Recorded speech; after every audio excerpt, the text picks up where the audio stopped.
കേരളത്തിലെ ഉന്നത വിദ്യാഭ്യാസ മേഖല ഗുരുതരമായ പ്രതിസന്ധിയെ നേരിടുകയാണ്. അതിൻ്റെ പ്രധാന കാരണം കേരളത്തിലെ രാഷ്ട്രീയവൽക്കരിക്കപ്പെട്ട യൂണിവേഴ്സിറ്റി സംവിധാനവും സർക്കാരിൻ്റെ നയങ്ങളുമാണ്.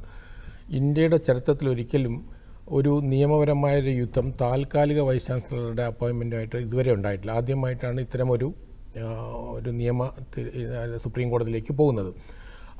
അടിസ്ഥാനപരമായി UGC ചട്ടപ്രകാരം 2018 റെഗുലേഷൻസ് പ്രകാരമാണെങ്കിൽ ഒരു സർവകലാശാലയിലും താൽക്കാലിക വൈസ് ചാൻസലർമാർക്കുടെ പ്രൊവിഷൻ അനുവദനീയമേ അല്ല.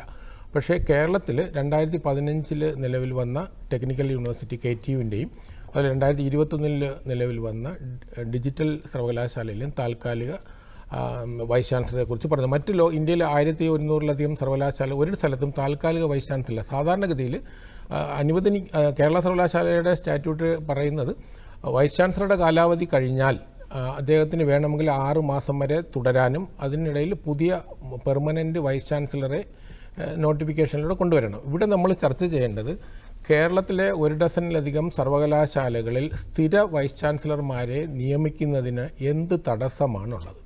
അപ്പം ഗവൺമെൻറ്റിന് ആത്മാർത്ഥതയുണ്ടെങ്കിൽ കേരളത്തിലെ ഉന്നത വിദ്യാഭ്യാസ മേഖലയെ സംരക്ഷിക്കാനുള്ള വളരെയധികം ഉത്തരവാദിത്വം സർക്കാരിനുണ്ട്. കാരണം ഈ കേരളത്തിലെ സാധാരണ വിദ്യാർത്ഥികൾ, വിശേഷിച്ചും സമൂഹത്തിൻ്റെ പിന്നോക്കമായി നിൽക്കുന്ന സാമ്പത്തികമായിട്ടും സാമൂഹികമായും പിന്നോക്കം നിൽക്കുന്ന കുട്ടികൾ പ്രധാനമായിട്ടും അവരുടെ പ്രതീക്ഷ എന്ന് പറഞ്ഞാൽ കേരളത്തിലെ പൊതു സർവകലാശാലകളാണ്.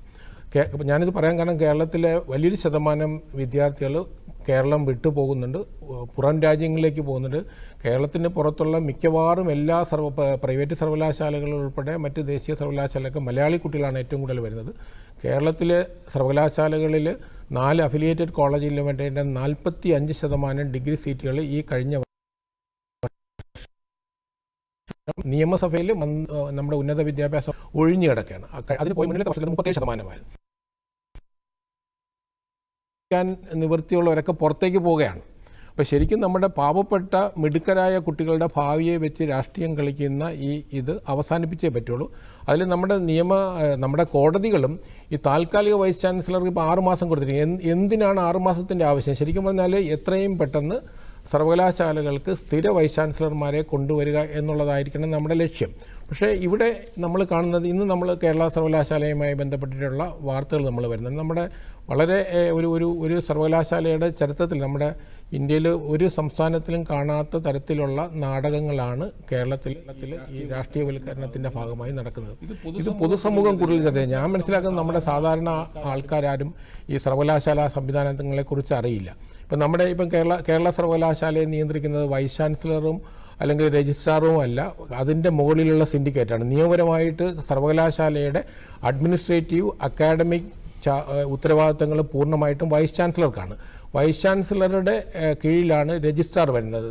സ്റ്റാറ്റ്യൂട്ട് പ്രകാരവും രജിസ്ട്രാർ വർക്ക് ചെയ്യുന്നത് വൈസ് ചാൻസലറുടെ ഡയറക്ഷൻ പ്രകാരമാണ്. സിൻഡിക്കേറ്റ് എന്ന് പറയുന്നത് 2 മാസത്തിലൊരിക്കൽ, ഏറ്റവും കുറഞ്ഞത് 2 മാസ ഗ്യാപ്പിൽ ആണ് മിനിമം പറഞ്ഞിരിക്കുന്നത്. അതിനൊരിക്കൽ കൂടിയാൽ മതി. സർവകലാശാലയുടെ എക്സിക്യൂട്ടീവ് സിസ്റ്റം എന്നുള്ള തലത്തിൽ സിൻഡിക്കേറ്റ് വൈസ് ചാൻസലർ പ്രിസൈഡ് ചെയ്യുകയോ വൈസ് ചാൻസലർ നിയോഗിക്കുന്ന ഒരാൾ, അത് പ്രോ വൈസ് ചാൻസലറോ അല്ലെങ്കിൽ സീനിയർ ആയിട്ടുള്ള ഒരാളെയോ അത് വൈസ് ചാൻസലർ പറയണം. അങ്ങനെ ഒരാൾ പ്രിസൈഡ് ചെയ്യുമ്പോഴാണ് സിൻഡിക്കേറ്റ് ആകുക. അപ്പോൾ ഇവിടെ നമ്മുടെ സർവകലാശാലകളിൽ 24 മണിക്കൂറും സിൻഡിക്കേറ്റ് അംഗങ്ങളും കൂടെ സർവകലാശാലയിലുണ്ട്. അപ്പം ഇന്നിപ്പം ഞാൻ മനസ്സിലാക്കുന്നത് ജീവനക്കാർ തന്നെ സിൻഡിക്കേറ്റ് അംഗങ്ങൾ ജീവനക്കാരെ ഭീഷണിപ്പെടുത്തുന്നതിനെതിരായി ശബ്ദമുയർത്തിയതായിട്ട് ഞാൻ വാർത്തകളിൽ കാണുകയുണ്ടായി. ആ തരത്തിൽ കേരളത്തിലെ സർവകലാശാല സംവിധാനത്തെ, അതും കേരള സർവകലാശാല പോലെയുള്ള പ്രീമിയർ സർവകലാശാലകൾ, അത്രയധികം ഒരു കാലഘട്ടത്തിൽ രാജ്യത്ത് ഏറ്റവും വലിയ കോൺട്രിബ്യൂഷൻ നൽകിയ ഒരു ഉന്നത സർവകലാശാലയാണ് ഈ തരത്തിൽ വളരെ നീചമായ രാഷ്ട്രീയം കളിച്ച് തകർക്കുന്നത്. ഒരു വിദ്യാഭ്യാസ മേഖലയിൽ പ്രവർത്തിച്ച ഒരാളെന്നത് വളരെയധികം ദുഃഖമുണ്ട്. ഞാൻ പഠിച്ചൊരു സർവകലാശാലയും കൂടെയാണ്.